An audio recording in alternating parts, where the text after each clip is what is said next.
Hello, good morning guys. Sabong Luzon, Visayas, Mindanao. Nandito na ako sa umaga na ito ngayon. Nandito na ako sa isa sa parte ng lagay ng manok ko. Magbigay na mag-sample puriban sa umaga na ito ngayon tungkol sa kaalaman ko sa pag-alaga ng manok nga hindi tayo puro talo. Kailangan lamang tayo sa panalo kaysa talo sa pag-breed o sa pag-alaga natin sa paghanda bago natin ilaban ating mga manok. Bago ang lahat, ipagpatuloy ko kasabong magpasalamat muna ako sa inyo sa aking mga subscribers, lalo na sa bagong nagdagdag at subscribe sa akin. Maraming salamat sa iyo, sa aking mga followers, sa aking viewers. Thank you sa inyo na sa pagsubaybay nyo sa aking channel, sa aking YouTube channel, sa Sabong TV, sa mga gi-upload ko mga content tungkol sa kaalaman ko sa pag-alaga ng manok.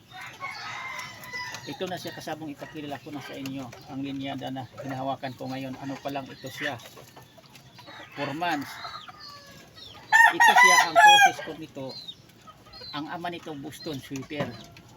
Kaya ganito siya ang forma ng kulay sa dibdib niya. Yan, oh. Yan.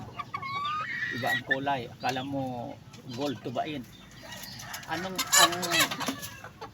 ina nito, babae na pinarisan ko ng Boston Sweater ko nga 2 times winner yung blues abuhin. Kaya lumalabas ang dibdib niyang ganitong kulay. Akala mo gold tubain, pero ano lang ito siya, pula lang kung tawagin dito sa Tagalog, galusapi lang ito siya, pungkan.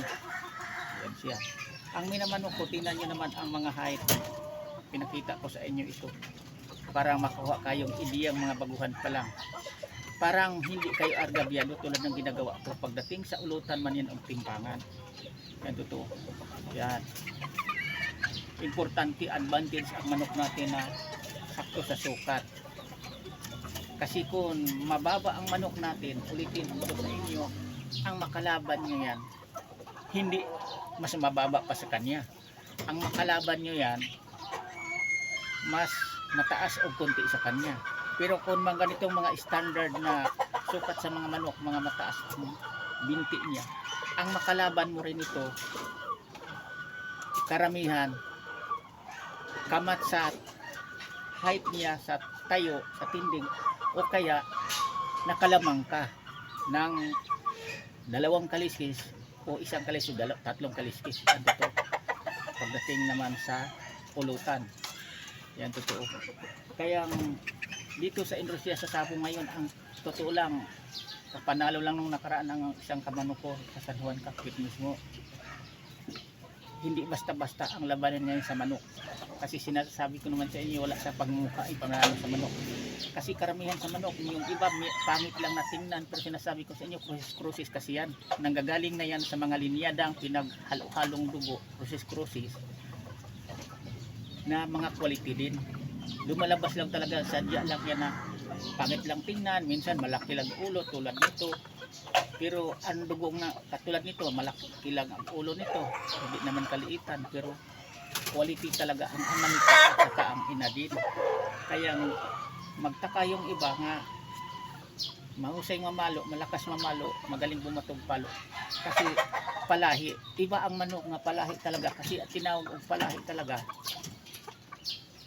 Katulad ko, ako mismo ang nagparis-paris sa linyada sa inahin.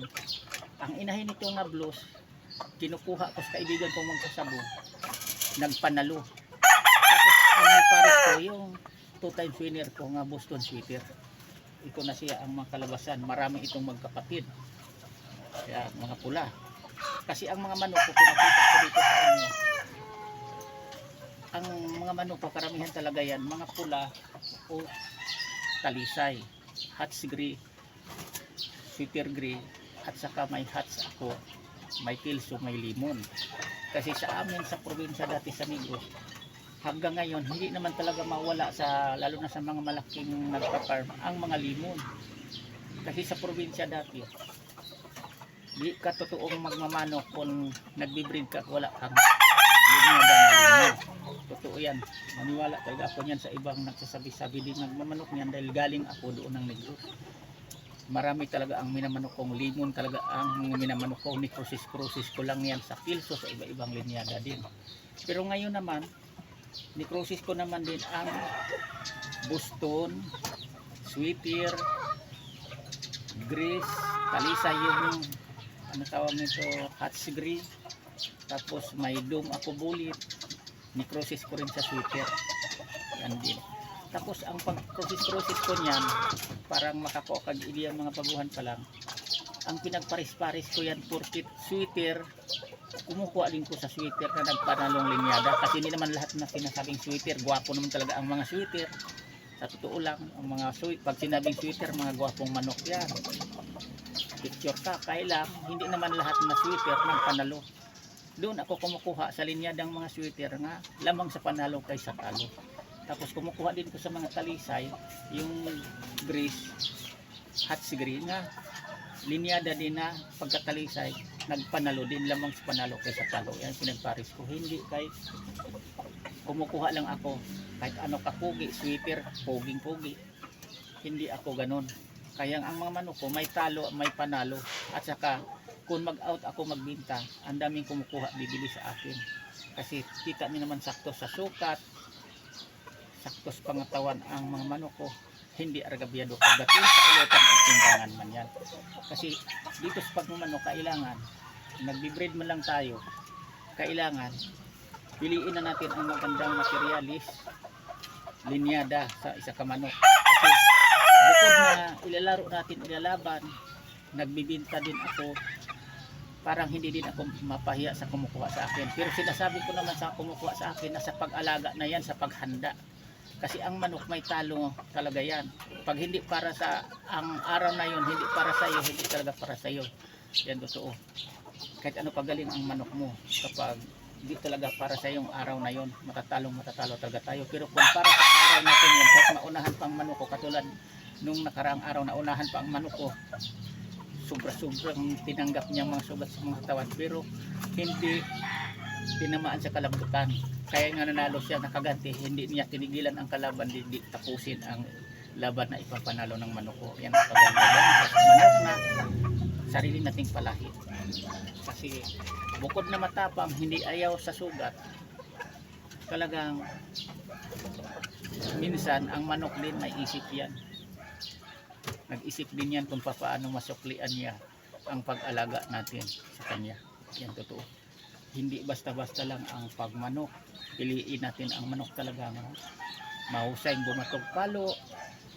Pinaka-important din yan ang kulay na kahiligan natin na nagpanalo sa atin. Yan ang padamihin mo manok po natin kasi ang ginagawa ko.